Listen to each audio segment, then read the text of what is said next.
So I read about this study that they did where they had people hooked up to wires essentially to their brains, and I don't remember a lot of the specifics, but the outcome was people could essentially their brains could be tickled wherever they want it to be tickled for their maximum pleasure.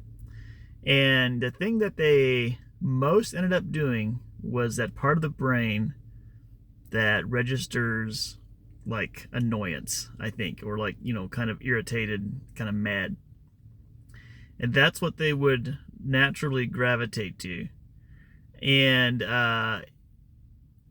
when you stop and look at social media and a lot of what goes on there, it's kind of interesting that it seems like it makes a lot of sense, basically, with the way that humans interact on social media, that they apparently like to be mad. It's kind of crazy. Does it make us feel more in control, more powerful if we have something to be outraged by? I don't know.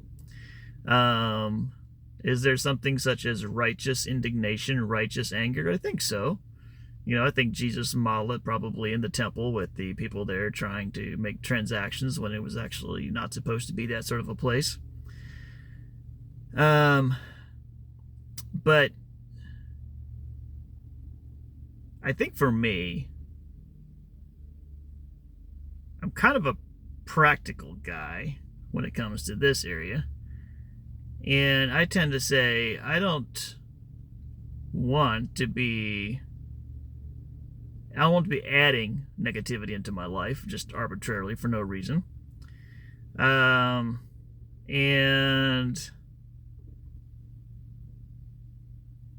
I've got better things to do with my energy than to spend it being mad at things.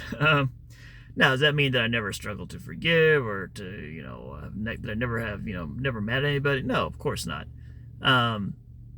But as a whole, I don't like to spend a lot of my energy looking for things to be mad about and just kind of actively, like a cow chews its cud, it kind of digests its food.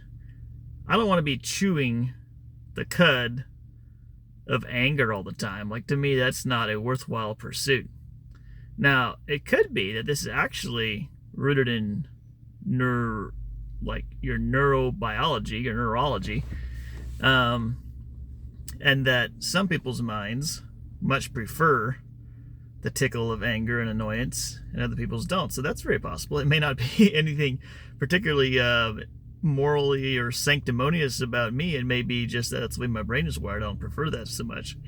So that's possible. I also want to be careful not to fall into bitterness and unforgiveness.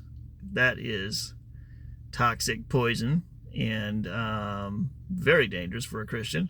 So don't want anything to do with that. Now, do I still like to spectate on things that can cause me anger? Yes. So if I'm a Cowboys fan and if the Cowboys are playing a lousy game, I've kind of started just like quitting, like not even watching the rest of it.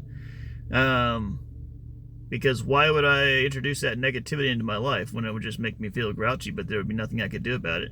It's one thing to be grouchy about something you can fix.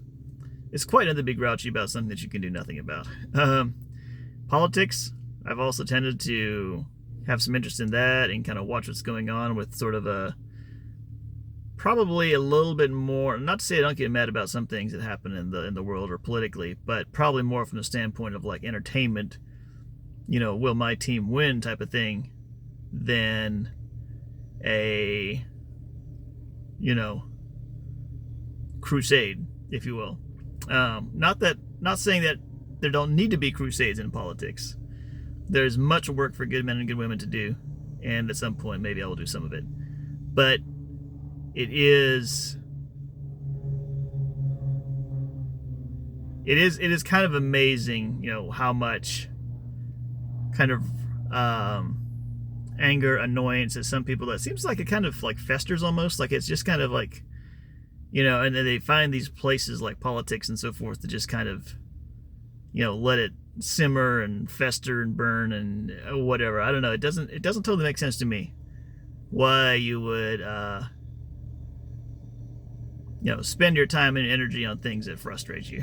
So, anyway, there's my 2 cents. Maybe if you're one of those people, you can enlighten me in the comments, and I can better understand what I'm missing.